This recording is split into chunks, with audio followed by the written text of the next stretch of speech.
Tonight, as part of ABC 57 Night Team's coverage of Women's History Month, we take a look at the dramatic difference between men and women in American politics. Over the past few years, major strides have been made, with more women moving into key leadership positions. The United States has the first woman, Kamala Harris, as its vice president, and Ketanji Brown Jackson is the first black woman to serve on the United States Supreme Court. But advocates maintain there is still a very long way to go. Tonight, we narrow it down and take a look at governors, specifically women governors. In the history of the U.S., only 32 states have elected a woman as governor, and 18 states have never had a woman as governor, including Indiana. 21 states have had one female governor over the years. 7 have had 2, including Michigan, with Democrat Gretchen Whitmer now in office. Arizona has had the most, with 5 women holding that state's top office over the years. ABC 57 spoke with some women here in Michiana to get their take on how much that kind of thing really matters to them. I guess not technically if we don't have a female governor. Whoever is our governor doesn't necessarily have to be female. What I would like is more pro-female laws. Whoever is in office, somebody who is for women. Others say the time for conversation about this issue is over, and there should be more action right now in Washington and elsewhere.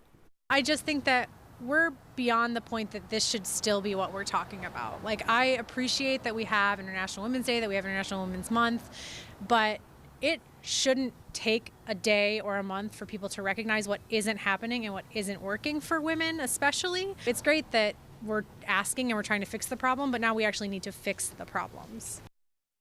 In total, over the years, the U.S. has only had 49 female governors. 2023, though, is a big year for women in U.S. politics. This year, there is a record number of women governors, 12 of them serving simultaneously.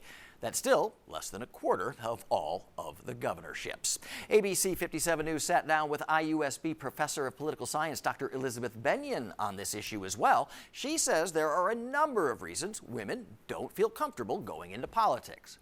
A lot of them have to do with myths and women's own beliefs about their ability to succeed in politics. We know that women are less likely than similarly qualified men to see themselves as qualified for political office, even when they are. Also, there is the problem of the double bind, which is that work that women have to do at home, often more than their fair share, which makes it difficult for them to make that choice to go into politics. But Dr. Bennion does say there's a much larger barrier as well, including the recruitment of strong female candidates and also the power of the incumbency.